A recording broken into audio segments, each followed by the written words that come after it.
다음 이야기는 이 명태균 이야기 잠시 하겠습니다. 네. 오늘 중앙지검에 출석을 했습니다.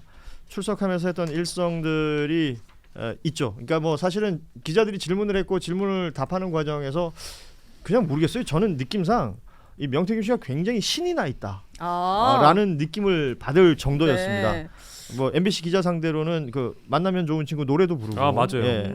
진짜요. 그리고 뭐 이 어떤 검찰에 소환돼서 들어가는데 굉장히 어떤 반가운 친구 집에 가는 듯한 그런 느낌으로 가는 모습, 언론을 상대하는 모습도 좀 그랬었다라는 평가를 좀 할 수 있을 것 같은데, 특히나 이제 오세훈 서울시장 관련해서는 지금 뭐 혐의가 하나가 있는 게 아니다. 그 꼭지로 따지면 20꼭지가 있다. 뭐 껍질 벗기겠다 뭐 이런 얘기도 과거에 했었는데 정확하게 증인과 증거가 있는 만남이 최소 7번 이상이다. 이런 얘기도 했었고요. 자, 어떻게 보셨는지 우리 전예현 평론가부터 좀 들어보죠. 근데 보통 사람이 가장 과격한 행동을 하게 되는 때가 배신감을 느낄 때라고 생각이 들 거예요.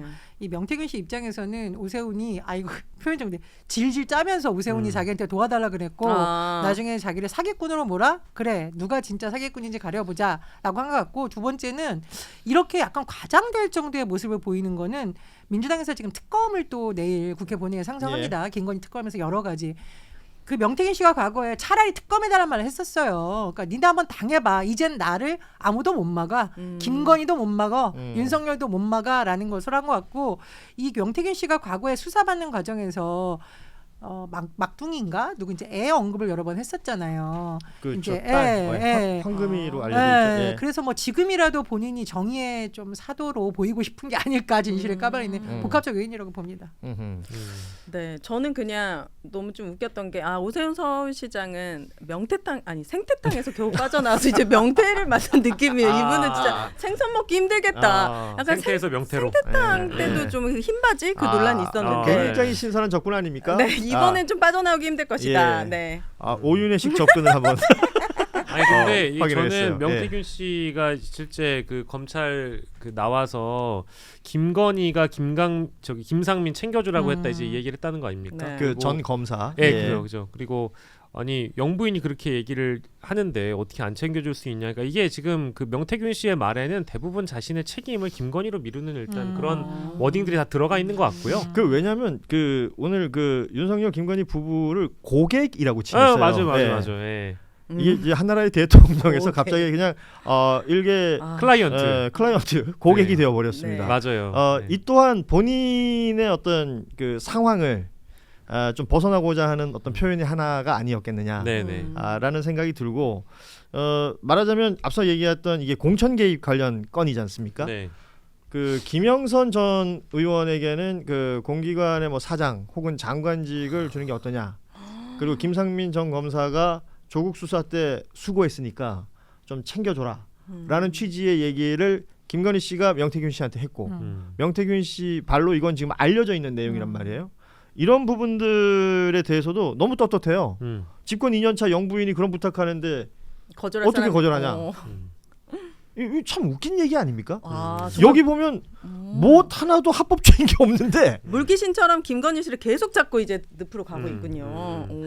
근데 이게 예전에 박근혜, 최순실, 최서원 국정농단 사태 때 상당수 뇌물을 바치거나 이런 걸로 의심받던 사람들도 무서워서 했다. 나는 피해자라는 식으로 좀 코스프레 많이 했었거든요. 근데 물론 이제 법원이 그 뇌물에 관한 경중이라던가 당시 상황을 고려했는데 명태 씨가 그걸 좀 학습했을 수도 있어요. 어차피 이제 김건희 끈 떨어졌고 김건희의 온갖 뭐 다이아몬드부터 해서 악행이 드러나니 나도 강제로 시켰으니 했다. 이런 거 있고, 저는 근데 고객이란 말 들으니까 너무 기분이 진짜 한나라의 더럽다라고 할 뻔해서 씁쓸했습니다. 왜냐, 고객이 뭐예요? 돈을 주고 물건이나 서비스를 사는 사람입니다.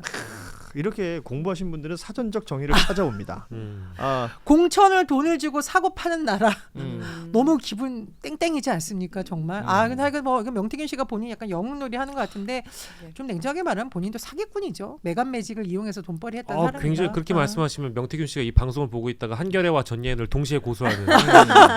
요즘에 MBC를 상대로 또 고소 고발을 하고 있고. 그래요. 오늘 나는 또 하나 놀라운 장면은 그 명태균 씨랑 같이 왔던 변호인들의 조합이었어요. 어땠는데요, 조합이? 그 최초에 명태균 씨 변호했던 그 김소연 변호사가 옆에 다시 서 있었고, 그리고 그 김광민 변호사가 있더라고요. 뭐 매체에 많이 노출됐지만 이화영 경기전 부지사 변론을 하면서 뭐 언론에 많이 나오셨던 분인데 네. 얘기를 들어보니까 명태균 씨가 민주당 측에 변호인을 좀 선임해달라라는 얘기를 많이 했다고 하는데 그렇게 연결된 것 같다라는 평가들을 하시더라고요. 네. 근데 굉장히 이질적인 조합이었거든요. 그렇네요. 그러면서 뭐 여러 사람들에 대한 경고를 했습니다. 말하자면 언론사뿐만 아니라 유튜브 채널, 뭐 스픽스 채널, 그리고 이제 노영희 변호사, 그리고 노정면 의원 등에 대해서 굉장히 비판적인 얘기를 하기도 했었는데 네. 이 일련의 과정들이 훗날 어떻게 또 이야기가 될지. 왜냐하면 오늘 그 장면도 사실 저는 박제라고 봐요. 박제? 예, 본인이 그렇게 말을 했던 부분들이 훗날 본인에게 또 어떻게 작용될까. 지금 사람들은 그 얘기도 많이 합니다. 명태균이 저렇게 검찰에 신나서 들어간다는 건 검찰이 이번 수사를 어떻게 하고 있는지 대충 보여주는 것이다. 명태균과 검찰의 어떤 거래가 있었던 건 아닐까. 네. 오세훈 주고 명태균 뭘 받고 뭐 이런 얘기들까지 나오는 거란 말이죠. 굉장히 지금 미심쩍은 부분들이 많은 것 같아요. 저는 이런 부분에서는 명태균 씨가 다른 사람 인생 판 짜는데 전문가였잖아요. 그렇죠. 본인 인생 판을 지금 제대로 짜고 있는 것 같거든요. 양쪽을 다 물고 나 혼자 죽지 않아. 약간 이런 느낌이 듭니다. 그러니까요. 그리고 예. 이제 운명 공동체로서 과거에 같이 활동을 했다라고 한다면 명태균과 연결돼 있는 정치인이든 어떤 피의자들이든 간에 이 혐의를 만약에 축소시키거나 덮고 싶거나 나와 같이 처벌을 덜 받길 원한다면 협조를 해라라는 그런 시그널을 일단 저는 보이는 것 같고요. 하나는 이제 공천 개입건인데 이거는 계속적으로 이제 변호인이나 자신이 나와서 주장을 하는 걸 보면 김건희 씨 쪽으로 일단 책임을 미루는 것 같고요. 그리고 여론조사 관련해서 또 정치자금법 이런 위반 혐의 같은 경우에는 잘 아시겠습니다만 강혜경 씨 같은 혹은 김태효 소장 같은 공익 제보자한테 책임을 미루는 것 같고요. 그리고 검찰 수사에 대해 자신감을 느끼고 있는 이유는 굉장히 간단한데 훌륭하신 우리 한겨레에서 이제 김한 기자님께서 말씀해주셨던 대목인데 이 명태균 관련된 모든 재판 그냥 김한 기자라고 얘기하면 안 돼요? 아니 아까 특정인의 이름 언급하는 바람에 그래요? 방송 내내 뭐 이제 아무튼 김한 우리 김한 기자 김한 기자가 얘기한 바에 따르면 명태균 관련 재판에서는 지금 명태균의 황금폰이 그 어떤 재판에서도 증거로 채택된 적이 없다라고 하지 않습니까? 그러니까 이제 이게 검사가 명태균을 어떻게 다루고 있는지에 대해서 본인 스스로 너무 잘 알고 있는 거죠. 이 사안을 초반에는 김건희로 확대하지 않으려고 그랬고요. 명태균과 김영선 정도로만 축소시켜가지고 최대한 이거를 이제 축소하려고 했던 검찰의 어떤 노력. 그 애잔함을 아마 본인도 느꼈을 겁니다. 그래서 이게 검찰의 수사 방향이나 더 이상 확대시키지 않으렸던 걸 너무 잘 알고 있기 때문에 검찰이 친정 같겠죠. 뭐 대충 다 눈에 훤히 보이니까요. 오히려 이제 자기를 보호해 주는 것처럼 느껴질 수도 있다. 너무 화나네요. 다른 사람은 별건 수사해가지고 지금 조국 대표는 들어가 있지 않습니까? 가족이 다 멸문제가 됐고 어떤 사람은 최소한으로 축소시켜주고 검찰은 얼마 안 남았습니다. 그래서 이제 검찰에 대한 불신이 여기에서도 또 한번 작동하는 것 같다라는 생각이 듭니다. 자, 명태균이 중앙지검에 와서 어떤 수사를 받고 또 오늘 뭐 오세훈 시장 관련해서 무언가를 하겠다 그랬는데 그 결과는 또 어떻게 될지는 좀 보면 될 것 같고요. 네. 그 이후 상황들도 사실은 끝난 것이 아니다. 끝날 때까지 끝난 것이 아니다라는 얘기를 하는데 여기에 중요한 건 전 그거 같아요. 결국 검찰의 수사에 대한 신뢰가 이렇게 없다면 결국 또 특검으로 가야 되는 것 아니냐. 그 특검으로 가기 위해서는 소위 말하는 정권 교체가 필요한 것이고 6월 3일 이후에 모든 것은 또 바로잡기 위한 시간들이 필요할 것이다. 그러면 지금 한 달 남은 이 시간이 국민들은 보고 있으면서 이제 고통스러울 수도 있고 짜증날 수도 있고 힘들 수도 있고 이런 시간을 우리가 지금 보내고 있다. 이렇게 생각하면 좋을 것 같습니다. 예. 결국 또 시간은 가요. 너무 힘들게 보지 않으셨으면 좋겠어요. 오히려 기대하면서. 그럴 때일수록 뉴스 다이브 보면서 우리 오윤혜 씨 보면서 웃고 우리 박영식 평론가가 성대모사도 해주잖아요. 기분 즐겁고. 감사합니다.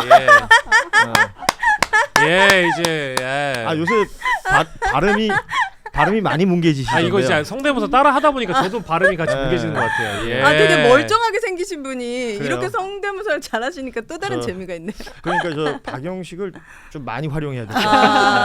뭐 평론 같은 거 시킬 게 아니라 개그 캐로 어떻게 좀 써먹어봐야겠다 생각이 듭니다. 참고로 조금 상황 설명을 드리면 이제 민주당에서 김건희 특검, 내란 특검 내일 국회 법사위에 상정을 하고 대선 끝난 후에 본회의에서 빠르게 처리한다라고 했거든요. 그래서 뭐 일각에서는 국민 통합을 있으니까 민주당이 잘못된 것도 덮고 가냐라는데 그렇지 않습니다. 그럴 수도 없고요. 뭐 물밑에서 그런 노력은 계속 하고 있다라는 말씀 한마디 덧붙입니다. 네. 사실은 뭐 국민 통합하고 중대 범죄자를 그렇죠. 처벌하는 법적으로 거는 처벌하는 문제하고는 전혀 다르죠. 이재명 후보가 했던 발언에 그 답이 있는 것 같아요. 그렇습니다. 왜냐면 징치라고 했나요?